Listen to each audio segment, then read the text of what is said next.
Hello everyone, good morning. And आपको जैसा कि हम लोगों ने यहाँ पर एमटीएस के जो आपके प्रैक्टिस सेट है उनकी शुरुआत करी हुई है। तो सेट नंबर 30 आज यहाँ पर आपका होने वाला है। 29 ऑलरेडी यहाँ पर डन हो चुके हैं जो कि प्लेलिस्ट में आपके बना दिए गए हैं। तो आपने अगर पीछे के 29 सेट नहीं देखे हुए तो आप जाइए और प्लेलिस्ट में उनको देख लीजिए। सारे के सारे आपके इंपॉर्टेंट है। जीडी के एग्जाम की आप तैयारी करते हैं, एसएससी एमटीएस एग्जाम की तैयारी करते हैं, आपकी जो है तैयारी को यहाँ पर बेहतर तरीके से आपको समझाया गया, यानी कि शॉर्ट फॉर्म में आप देखेंगे कि आपको एक तरह से पूरा का पूरा यहाँ पर रिवीजन हो जाएगा जो कि पीवाईक्यू के माध्यम से आप लोगों को यहाँ पर हम पीवाईक्यू करवा रहे हैं। चलिए शुरुआत करेंगे बिना टाइम वेस्ट के। बस आपको क्या करना है कि लाइक शेयर वगैरह कर देना जो आप लोग करते रहते हैं। पहला क्वेश्चन हमारा आ चुका है, which of the following mountain ranges belongs to the state of Rajasthan, यानी कि इनमें से कौन सा माउंटेन है जो राजस्थान से आपका रिलेटेड है। तो यहाँ पर मैं बात करूं तो अरावली, यानी कि ऑप्शन 2 आपका राइट आंसर हो जाएगा। अरावली पर्वत जो है ये राजस्थान का है। एंड इसका ही आपकी बात करूं तो गुरु शिखर, अगर आपसे पूछ लें कि गुरु शिखर जो आपकी चोटी है यानी कि पीक आपसे, ये किस आपके पर्वत श्रृंखला में है, तो ये भी आपके अरावली में है।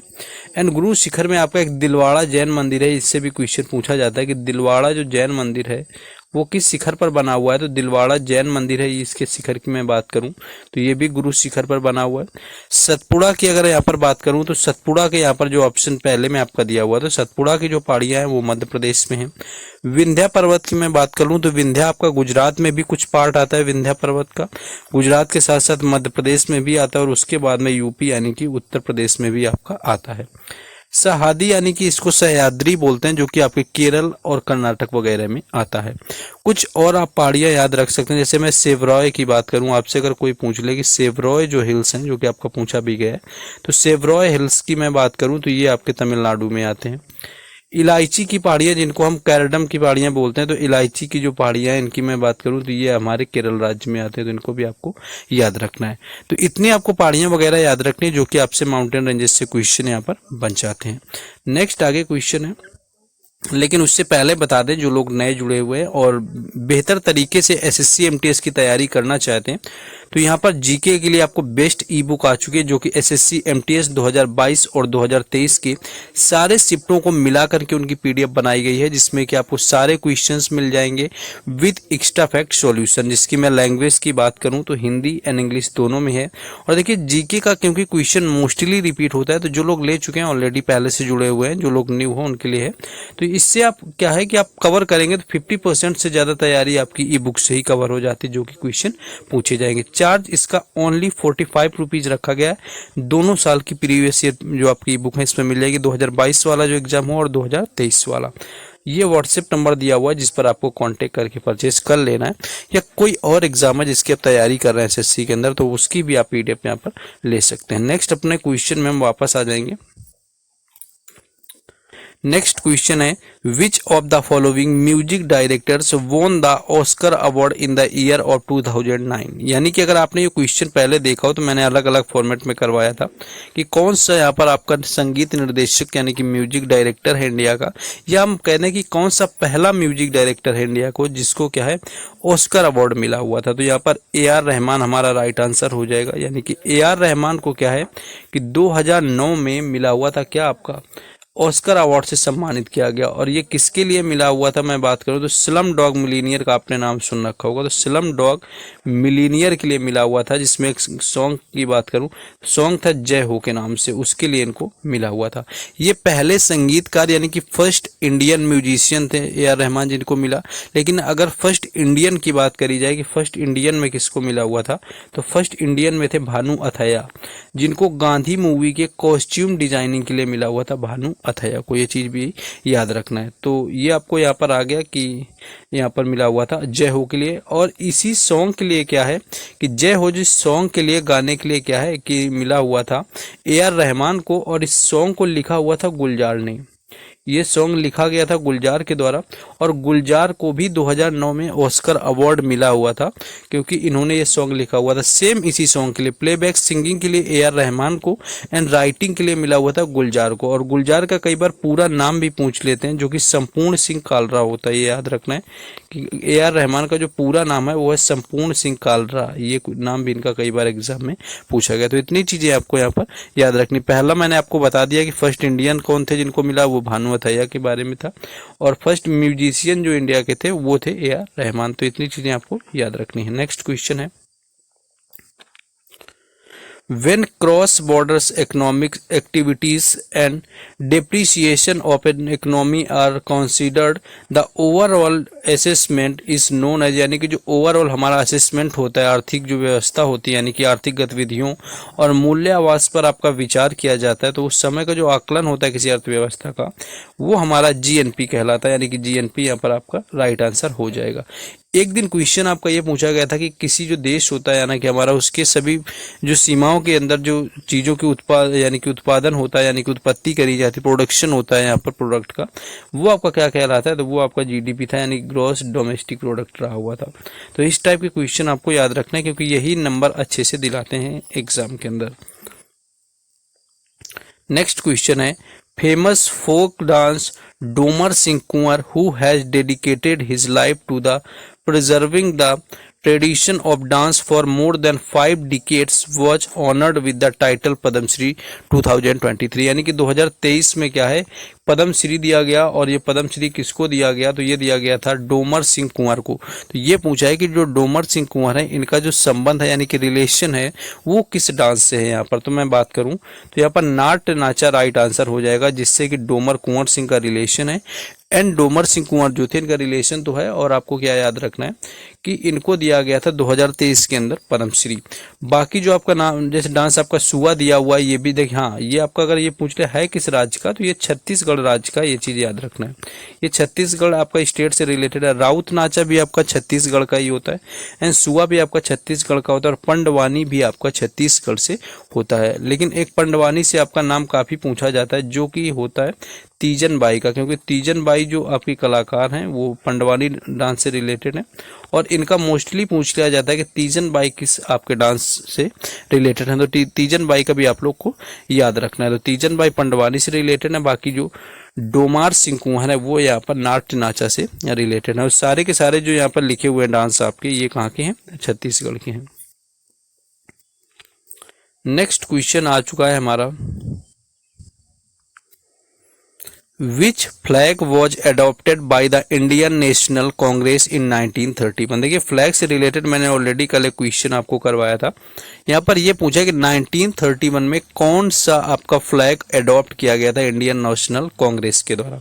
पहला ऑप्शन दिया हुआ है जाके tricolour flag with a chakra symbol made by khadi, यानी कि खादी के द्वारा जो निर्मित चरखा चिन्ह वाला तिरंगा ध्वज अपनाया गया था। तो ऑप्शन पहला यहाँ पर राइट आंसर हो जाएगा। पहली चीज तो ये है कि ये खादी से बना हुआ था, 3 रंगों में विभाजित था और इसके मध्य में आपका चरखा हुआ करता था। ये चीज आपको याद रखना है, चरखा हुआ करता था। इस तरह का जो है यहाँ पर इंडियन नेशनल कांग्रेस में एक रंग का ध्वज इसमें दिया गलत हो जाएगा, जाके कपड़े से निर्मित ये गलत हो जाएगा, 2 रंग दिया है गलत हो जाएगा। तो 3 रंगों में था, खादी से बना हुआ था और चरखा उसमें बना हुआ था। और ये कब अडॉप्ट किया गया आपसे पूछे तो 1931 में किया गया था। कल के प्रैक्टिस सेट में मैंने ये क्वेश्चन आपको करवाया था कि कब पंडित जवाहरलाल नेहरू ने जो ध्वज यानी कि इंडियन फ्लैग को पेश किया हुआ था वो 3 कलर में तो था, यानी बताया था कि 3 रंग होंगे उसमें, केसरिया, सफेद और आपका ग्रीन यहाँ पर होगा।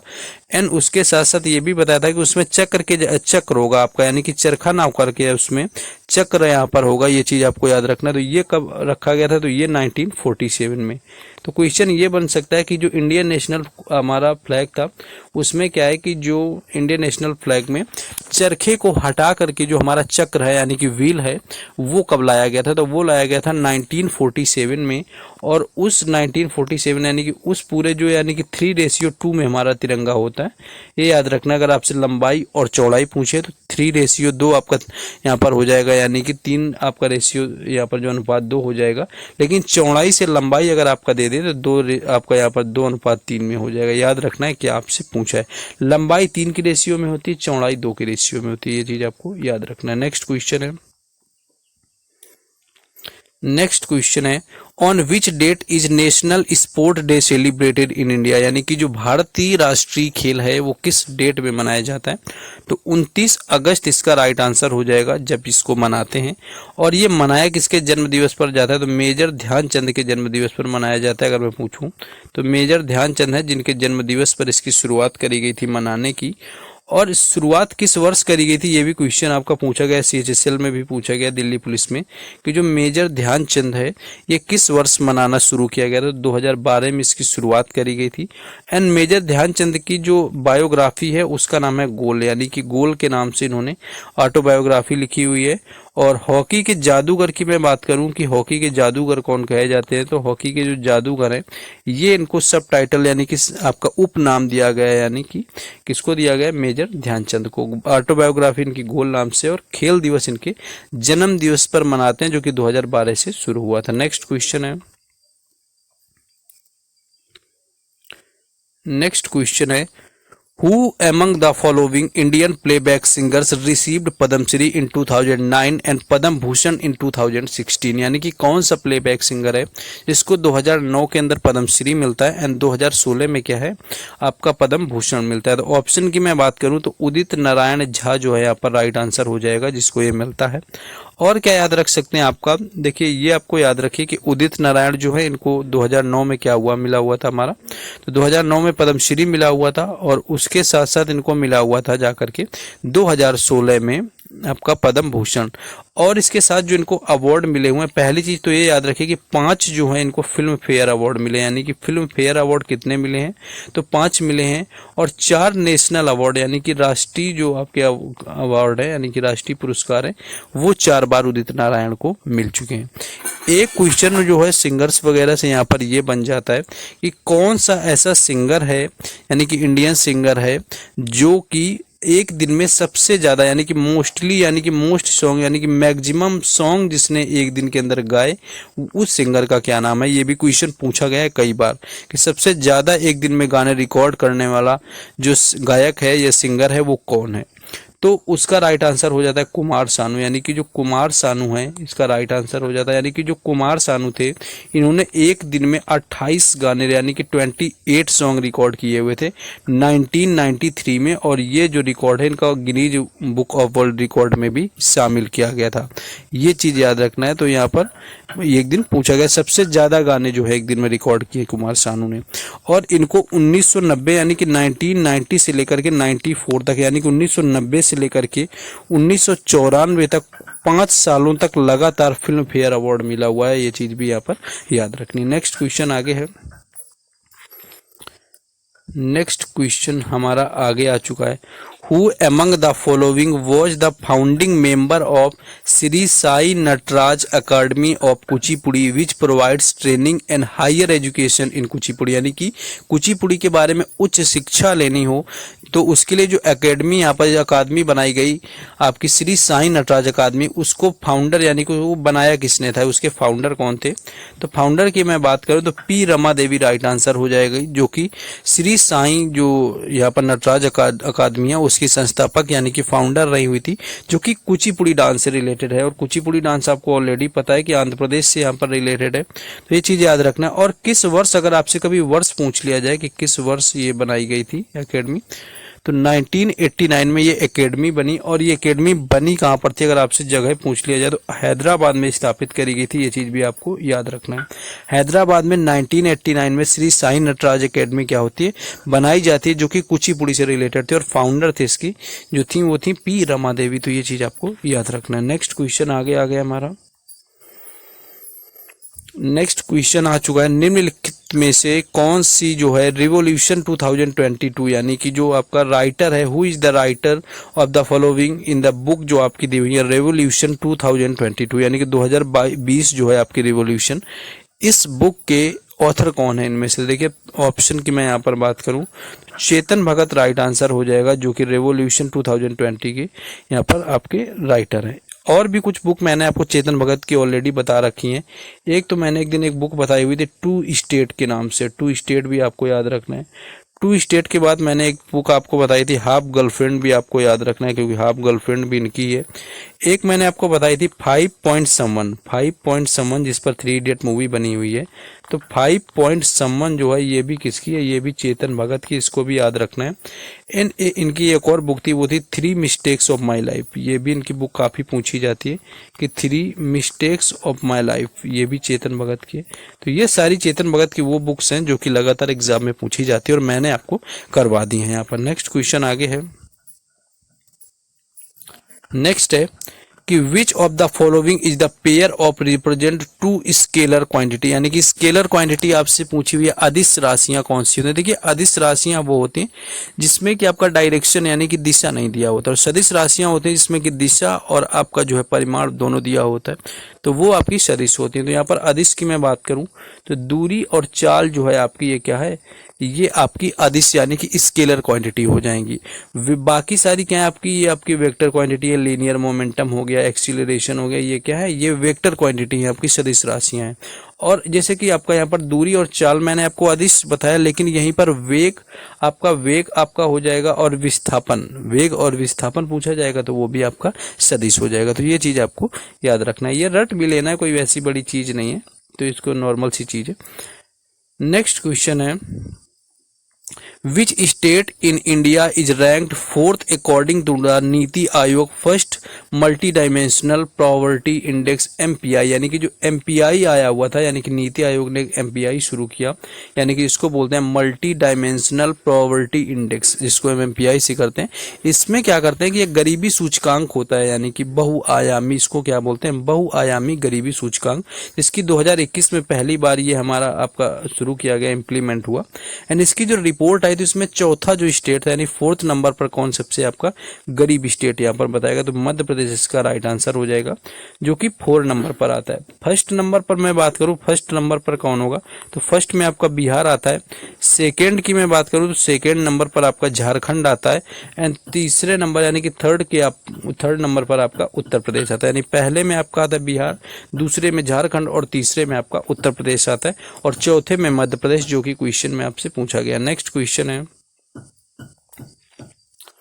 which of the following vitamins prevents the major birth defect in the brain and the spinal cord of the newborn baby, यानी कि जो स्पाइनल कॉर्ड होती है हमारी रीढ़ की प्रमुख, जो आपकी रीढ़ की हड्डी होती है, और नवजात शिशु की जो मस्तिष्क होता है उसमें जो प्रमुख जो आपके उत्पन्न होते हैं, यानी कि दोषी को, प्रमुख जो जन्म दोषी को रोकता है, तो यहाँ पर कौन होता है मैं बात करूं आपसे, यहाँ पर स्पाइनल कॉर्ड, और यहाँ पर किसको पूछा है जाकर, ब्रेन को, यानी कि कौन सा विटामिन इसके लिए, तो फोलिक एसिड इसमें होता है। देखिए विटामिन नहीं होगा, विटामिन सारे हटा दो, फोलिक एसिड यहाँ पर राइट आंसर हो जाएगा।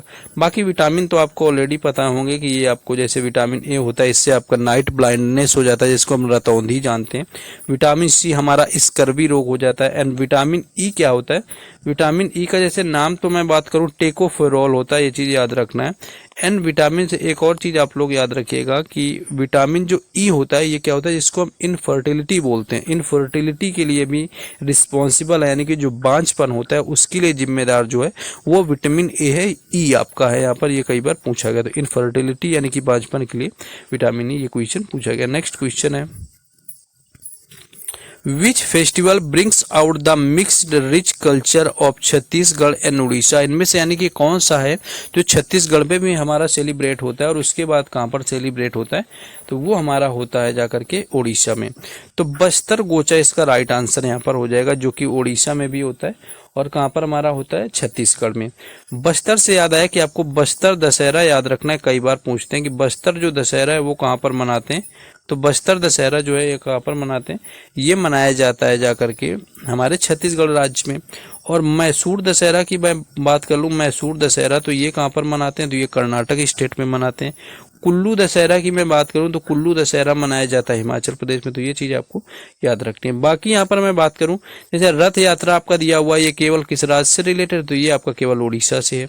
सूलनी मेला की मैं बात करूं, सूलनी मेला अगर आपसे कभी पूछे तो ये हिमाचल प्रदेश हो जाएगा, आपसे याद रखना इंपॉर्टेंट है, सूलनी मेला हिमाचल प्रदेश से। और माधोपुर मेला आप लोग याद करिए, मैंने एक दिन आपको सेट में करवाया हुआ है कि माधोपुर मेला कहाँ पर मनाते हैं, तो ये पोरबंदर गुजरात में मनाते हैं। तो पोरबंदर गुजरात के अंदर क्या है, माधोपुर मेला मनाया जाता है, जहाँ पर ऐसा कहा जाता है कि उसी स्थान पर क्या है कि रुक्मणी देवी और श्री कृष्ण ने क्या है विवाह किया हुआ था। तो ये मैंने माधोपुर मेला आपको ऑलरेडी बता दिया। बस्तर गोचा जो है ये मिक्स कल्चर है, यानी कि मिश्रित जो संस्कृति है हमारे छत्तीसगढ़ और उड़ीसा की, वो कौन सी है, वो है बस्तर गोचा।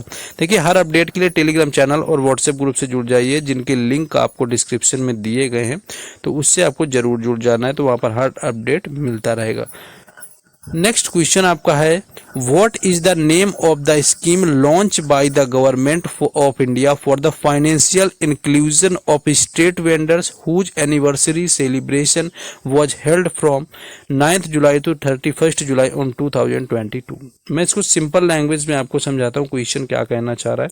क्वेश्चन ये कहना चाह रहा है कि प्रधानमंत्री ने जो आपके रेहड़ी पटरी वाले थे, यानी कि जो सड़कों पर सामान बेचते थे, यानी कि आपकी स्ट्रीट या गलियों में, उनके लिए एक योजना शुरू करी गई थी। उस योजना का क्या नाम है, जिसकी वर्षगांठ जो है 9 जुलाई से 31 जुलाई 2022 में मनाई गई। यानी कि इसकी योजना की एक्चुअली शुरुआत जो हुई थी वो 2020 में हुई थी जाके, और इसका नाम था आपका पीएम स्वनिधि योजना। स्वनिधि योजना आपका कहाँ है, ऑप्शन 3, यानी कि पीएम स्वनिधि योजना इसका राइट आंसर हो जाएगा। और पीएम स्वनिधि योजना में क्या था कि जब कोरोना में लॉकडाउन हुआ था तो लोगों के पास पैसे नहीं थे, जो लोग रेहड़ी पट्टी वगैरह लगाते थे, तो उनको 10,000 रुपए का लोन प्रोवाइड करा जा रहा था, जिससे कि वो अपनी फिर से, यानी कि जो आपका ठेला होता है या आपकी रेहड़ी पट्टी फिर से लगा सकें और फिर से उसकी शुरुआत कर सकें। तो ये 2020 में शुरू किया गया था कोरोना पीरियड में, एंड 10K का इसके अंदर लोन प्रोवाइड कराया जा रहा था।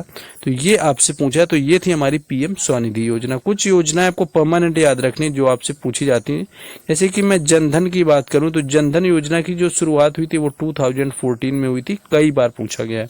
और स्टार्टअप इंडिया आपने देख रखा होगा, अगर आपने कई एग्जाम दिए तो कहीं ना कहीं स्टार्टअप इंडिया योजना भी देखी होगी, और स्टार्टअप इंडिया योजना की शुरुआत 2016 में हुई थी।